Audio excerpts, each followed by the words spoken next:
साथियों, माता सावित्रीबाई फूले इस देश में जब पढ़ने का किसी को अधिकार नहीं था, खास करके जब इस देश के अंदर छुआछूत, असमानता, ऊंच नीच का व्यवहार बहुत बड़े पैमाने पर होता था,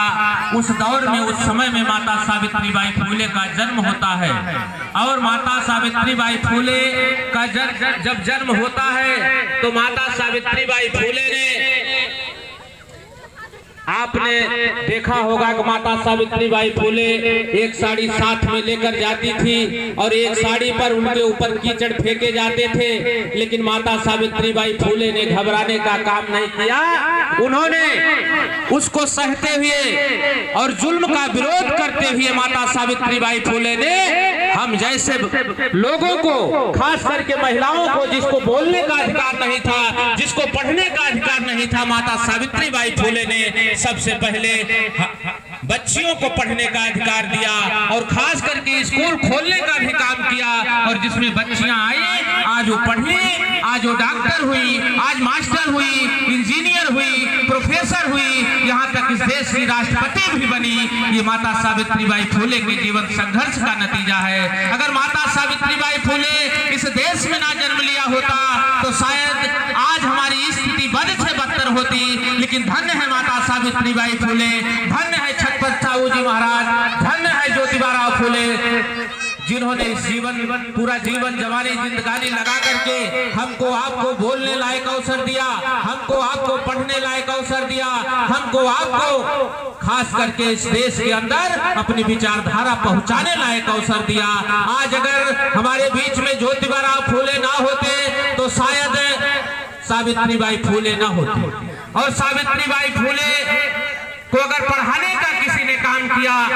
तो ज्योतिबा फूले ने पढ़ाने का काम किया और उनको पढ़ा करके, शिक्षित कर करके, खास करके इस समाज में जो दबा कुचला समाज था, जिसको पढ़ने का कोई अधिकार नहीं था, खास करके स्त्री शूद्रो शिक्षा ना देता जो लिखे गए थे, उसको काट करके सावित्रीबाई फूले, ज्योतिबा फूले ने इस देश में शिक्षा की अलग जगा करके हमको आपको पढ़ने का अधिकार दिया। और खास करके हम ये निवेदन करना चाहते हैं कि हमको आपको अपने बच्चों को पढ़ाने की सबसे ज्यादा जरूरत है, क्योंकि बाबा साहब डॉक्टर अम्बेडकर ने एक बात कही थी कि शिक्षा ही सवालों को जन्म देती है। अगर आप शिक्षित हो जाएंगे, कोई गलत कुछ कहेगा तो निश्चित है आप सवाल करेंगे, जब आप सवाल करेंगे तो निश्चित है आप शिक्षित माने जाएंगे, आप सही साबित करने लायक हो जाएंगे। इसलिए साथियों, हमको आपको शिक्षित होने की सबसे ज्यादा जरूरत है। ठीक है, हम डॉक्टर नहीं बन सकते, हम मास्टर नहीं बन सकते, हम इंजीनियर नहीं बन सकते किसी कारणवश, लेकिन निश्चित है जब क्लास में बहुत सारे बच्चे पढ़ेंगे, कोई डॉक्टर होगा, कोई मास्टर होगा, कोई इंजीनियर होगा, कोई प्रोफेसर होगा, हो सकता है कोई नाम बन पाए, लेकिन वो समाज के जागरूक करने के लिए निश्चित ही आगे बढ़ने का काम करेगा। इसलिए हमको आपको सबसे ज्यादा अगर किसी पर जोर देना है तो शिक्षा पर जोर देने की जरूरत है। साथियों, आज देश के अंदर शिक्षा इतनी महंगी कर दी गई है कि हम आप शिक्षा अपने बच्चों को दिलाने के लिए हमको आपको संघर्ष करना पड़ रहा है, क्योंकि डॉक्टर बाबा साहब अम्बेडकर का जो सपना था, जो ज्योतिबा फूले का सपना था, जो छत्रपति साहू जी महाराज का सपना था, वास्तव में जो सपना देखे थे इस देश में हर व्यक्ति के चेहरे पर मुस्कान होगी, हर व्यक्ति इस देश में, हर व्यक्ति के पास गाड़ी होगी, बंगले होंगे, शिक्षा होगी, नौकरी होगी। लेकिन वास्तव में इस देश के शासक करने वाले लोग, इस देश में सत्ता पर हुक्मरान रहने वाले लोग, आज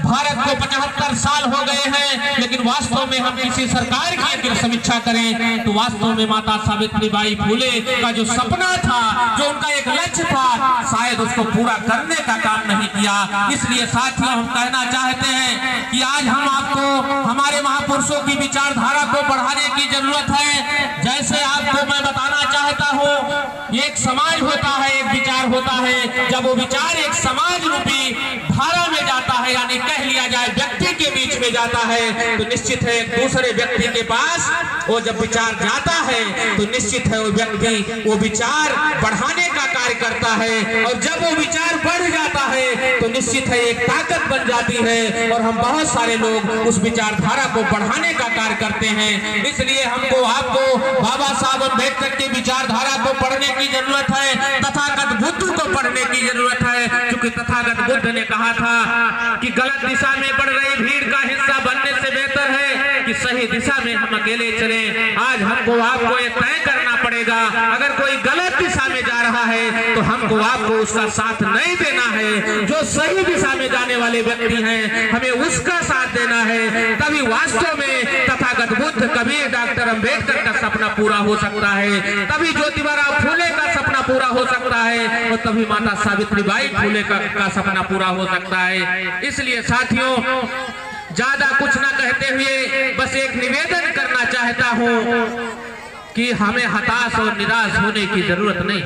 हमें हताश और निराश होने की जरूरत नहीं है। हमारे महापुरुषों के विचारों की आग पूरे भारत में लग चुकी है। निश्चित है अब कोई इसको फायर ब्रिगेड टीम भी इस विचारधारा को बुता नहीं सकती है, रोक नहीं सकती है। निश्चित है विचारधारा पूरे देश में चलेगी, बशर्ते हमको आपको यहाँ से केवल ये नहीं है कि हम इस बात को सुनकर चले जाएं। हमको आपको निश्चित है कि अगर हम इस विचारधारा को सुन रहे हैं, थोड़ी सी भी बात अगर हम लोग मानते हैं तो निश्चित है एक कार्य आगे बढ़ जाएगा। माता सावित्रीबाई फूले ने कहा था कि जब किसी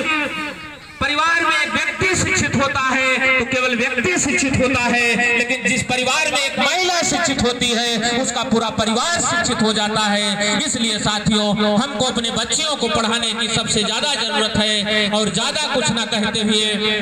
अपनी बात समाप्त करने के पहले मैं एक बात जरूर कहना चाहता हूं कि मित्रों, हमें कभी भी जब भी हमें समय मिले तो हमें अपने महापुरुषों की विचारधारा को पढ़ने की जरूरत है। ज्योतिबा फूले ने एक पुस्तक लिखी गुलामगिरी, उसको भी हम पढ़ने का कार्य करें। निश्चित है अगर हम उसको पढ़ते हैं तो हम गुलाम कैसे हुए, हम आजाद कैसे होंगे, इस पे भी उन्होंने बहुत विस्तार से इसको लिखा है। तो कम से कम जब बाबा साहब अम्बेडकर पुस्तकों को लिखते थे तो निश्चित है वो जानते थे कि जब ये पुस्तक हमारे समाज के बीच में जाएगी, जब हमारे समाज के लोग इस पुस्तक को पढ़ेंगे तो निश्चित है हमारे विचार उसमें होंगे और उससे हम लोग, हमारे बच्चों को, हमारे बच्चियों को प्रेरणा मिलेगी। जब उससे हमारे बच्चे सीखेंगे तो निश्चित है जो आने वाला कल होगा, जो भविष्य होगा उसका उज्जवल होगा और निश्चित है उसको आगे बढ़ने के लिए निश्चित है उसका उपयोग वो लोग करेंगे। इन्हीं बातों के साथ आप लोगों का स्वागत करते और आयोजक साथियों को धन्यवाद देते हुए एक पंक्तियां कहते हुए मैं अपनी बात समाप्त कर देना चाहता हूं कि साथियों, मत पूछ मेरे सब्र की मुसीबत कहां तक है, और सताकर देख ले जालिम तेरी ताकत कहां तक है। अरे वो और होंगे जिन्हें मौत आ गई होगी, हमें तो देखना है तू जालिम कहां तक है, तू जालिम कहां तक है। पुनः आप लोगों का स्वागत करते हुए, वंदन करते हुए, आयोजक साथियों को धन्यवाद देते हुए, जय भीम, जय भारत, नमो बुद्धाय।